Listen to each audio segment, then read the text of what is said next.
un helicóptero de ataque per se. Ujú. Por ejemplo, un helicóptero como un UH-1 Way estadounidense, tú le colocas eh, unos vestigios de ala a los lados con cohetes y le pones una ametralladora liviana y técnicamente no es un helicóptero de ataque, es un helicóptero artillado. Un helicóptero de ataque es un helicóptero que ha sido diseñado específicamente para la tarea de ataque Ujú. y entonces al estar específicamente diseñado para dicho propósito destaca sobremanera. Porque su planta motriz, sus armas, incluso su perfil están perfectamente optimizados para dicho propósito. Los soviéticos empezaron a dar cuenta de las del gran potencial del helicóptero de ataque y del helicóptero de transporte, sobre todo del de ataque, en torno a la década de los 70 aproximadamente, cuando había finalizado ya la guerra de Vietnam. Y luego, pues gradualmente los soviéticos empezaron a desarrollar helicópteros de ataque. El primero de todos fue el Mi-24, que era el Mi-24 y el H-1 Cobra que emplearon los estadounidenses en Vietnam, era el día y la noche. Por Sí, un lado sí. tenías un helicóptero relativamente liviano, que era el estadounidense, que había nacido específicamente eh, am, para combatir en el sudeste asiático, pero también para combatir en Europa como plataforma liviana, entre comillas. Era una plataforma de ataque, pero era bastante liviana. Lo que pasa es que los soviéticos partían con bastante ventaja, porque gran parte del desarrollo del Mi-24 partía del H-1 Cobra y hicieron un helicóptero mucho más pesado que el H-1 Cobra. Si es cierto de que es el único helicóptero de ataque, entre comillas, porque hay otro que puede transportar tropas en su interior. Bueno, de hecho hay dos helicópteros. Bueno, espera, ¿dos? No, hay tres helicópteros de ataque que pueden llevar a soldados en su interior, aparte del Ujú. Mi-24.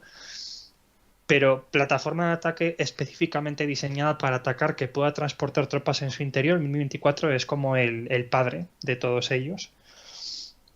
Que de hecho también lo estamos viendo mucho ahora en el conflicto de Ucrania, tanto por ambas partes, tanto por el lado ucraniano como por el lado ruso. Sí, digamos, porque es el arma que soviética por excelencia y cuando se cayó la URSS, parte quedó en Ucrania, en las bases.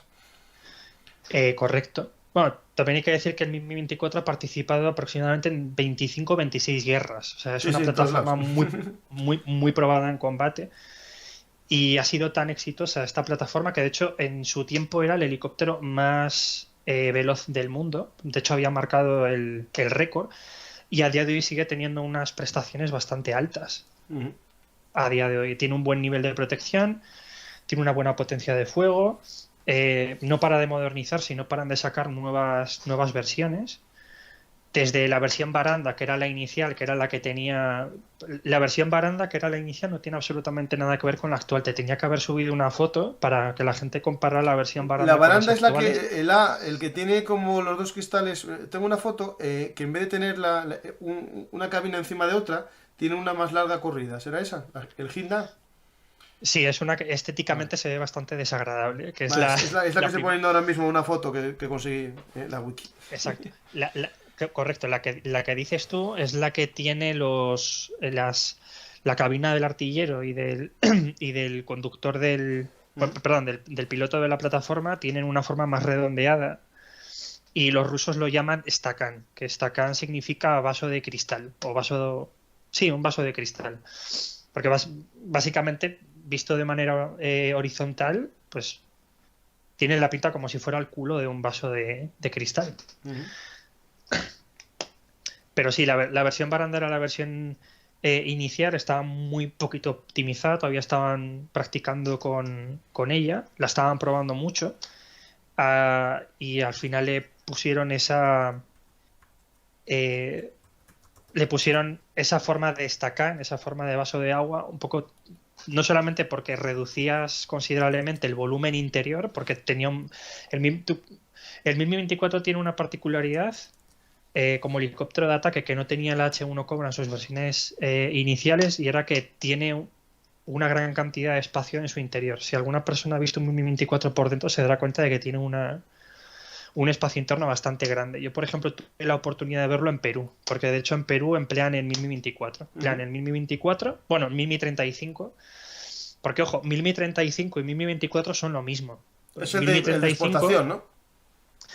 1035 es la versión de exportación del 1024V, que es la versión es la versión que tiene la planta motriz optimizada. Que de hecho esa versión, si mal no recuerdo, entró a finales de los 70, principios de los 80, porque después fue cuando la emplearon en Afganistán. Porque en Afganistán emplearon mucho los soviéticos tanto la versión V como la versión P, que también se ha visto en Ucrania. La versión P es la que, en vez de tener una ametralladora montada en el morro, en la parte frontal, una torreta giratoria sobre un fuste, lo que tiene es un cañón doble de 30 milímetros en el lateral, como si Ujú. fuera un caza de combate. Y llama bastante la atención. Pues, por ejemplo, esa versión también se la ha visto en, en Ucrania, que la han utilizado los rusos y de hecho ya han perdido algunas unidades en el conflicto, que es la versión P. Que de hecho yo pensaba que la versión P venía de Pulimiot, que en ruso significa ametralladora, pero creo que viene de Fénix, Ujú. el término P. Lo que es el modelo 1024, ¿todavía se sigue fabricando a día de hoy o ya está sustituido y lo que hay son, digamos, actualizaciones de alguno ya construido anteriormente? Pues lo que más se está emitiendo son nuevas actualizaciones sobre la plataforma. De hecho, Rusia no es el único país que lanza,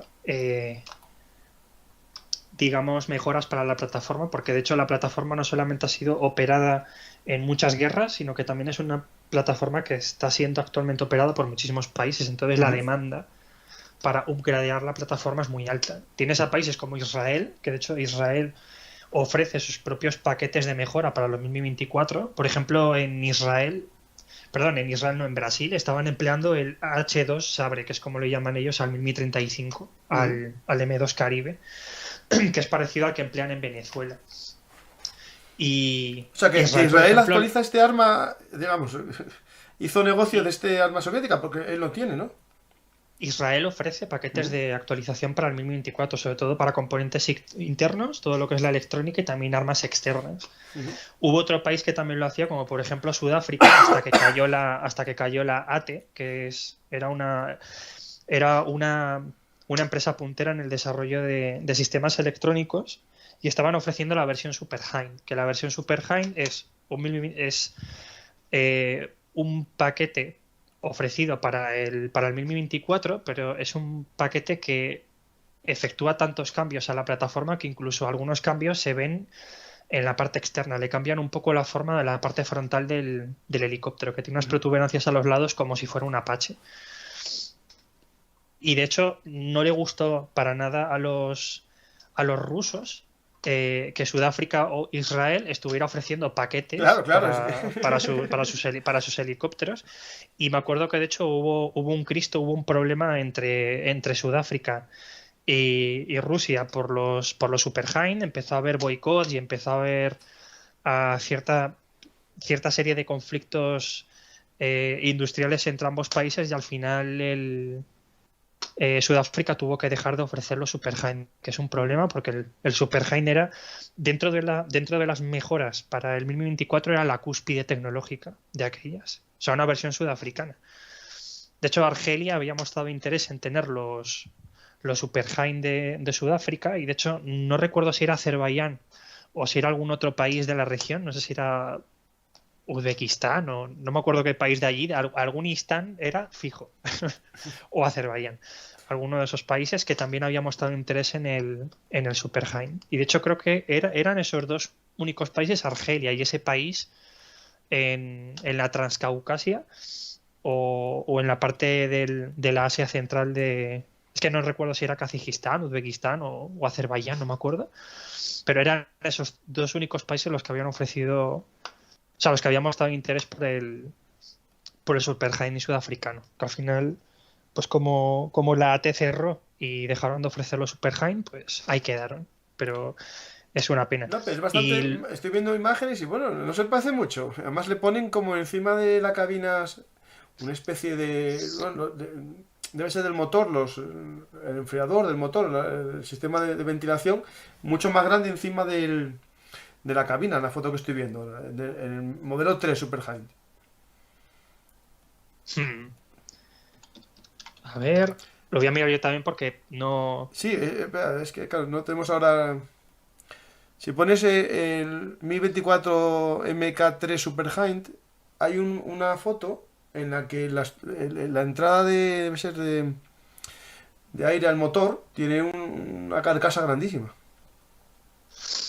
Ah, sí, seguramente seguramente que también lo habrán optimizado, porque como te digo, el Superhind es un cambio del helicóptero increíble. O sea, de Mm. hecho, había revisado por ahí que cuando los sudafricanos le quitaron la electrónica al helicóptero para meterle electrónica occidental, decían que le habían quitado tanta electrónica pesada soviética que, que habían reducido el peso del helicóptero en 1 tonelada. Que eso no sé hasta qué punto creérmelo, pero es Eso, una, claro, es una barbaridad. más que chips eran chops. Sí, Eh, básicamente. Sé que corría por ahí la nota, que yo la verdad no me lo creo mucho. Sí es cierto de que desde que salió el Mi 24 por primera vez hasta que los sudafricanos empezaron a tocar la plataforma, se había miniaturizado muchísimo la electrónica, y sí es cierto de que al cambiar la electrónica del Mi 24 por la electrónica más moderna, que te podía cumplir, eh, o sea, te podía suministrar la misma cantidad de potencia a los dispositivos en un volumen muchísimo más pequeñito, pues yo sí me creo que haya reducido bastante el peso, pero no sé hasta qué punto creerme el dato de que le redujeron el peso en 1 tonelada con toda la electrónica que le ujú, quitaron. sí. Cualquiera de los casos, la cosa es que el bicho adelgazó mucho en la AT sudafricana, después de que le cambiaron los componentes electrónicos. Mm. Y luego la historia del Mi 24 barra Mi 35 en Ucrania, pues todos nos lo esperamos.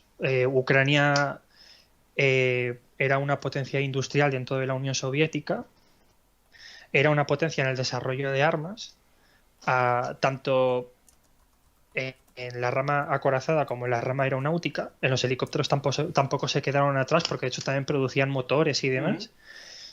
Y como no deja de ser al fin y al cabo una república asociada dentro de la Unión Soviética y por consiguiente dentro del Pacto de Varsovia, pues adquirió una gran cantidad de armamento que se producía dentro de la Unión Soviética, y entre ellos adquirió sobre todo como plataforma de ataque el Mi-24, que ellos emplean sobre todo el Mi 24V, la versión de exportación, el Mi 35, Ujú.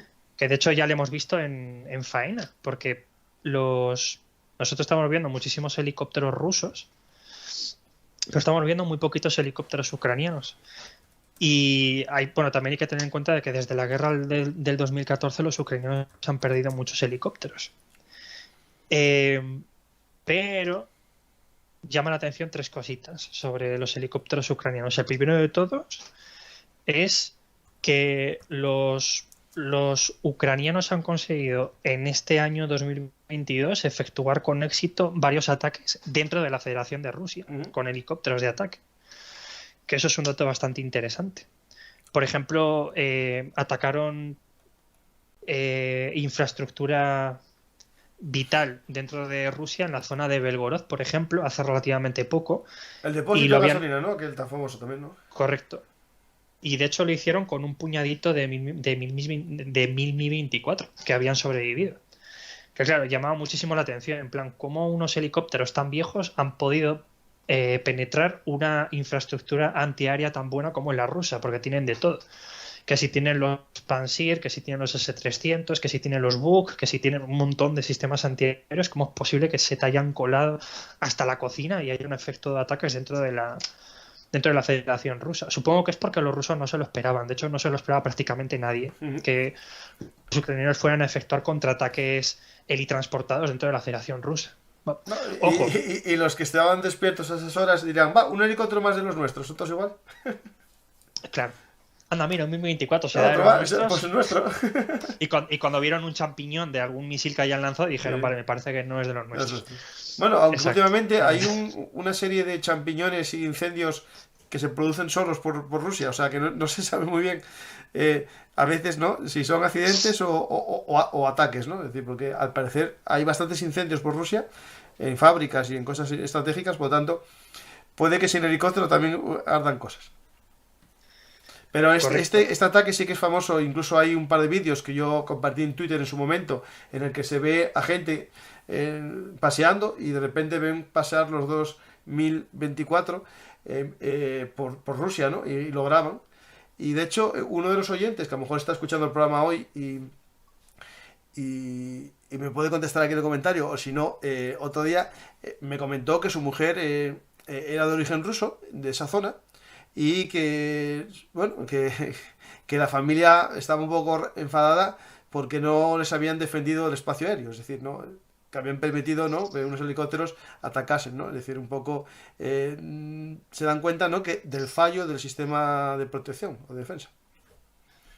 Claro, hombre, también hay que tener en cuenta que los rusos tenían casi todo su esfuerzo militar concentrado Claro, claro. en- Dentro de Ucrania, no dentro de Rusia, sí, cierto, sí, sí.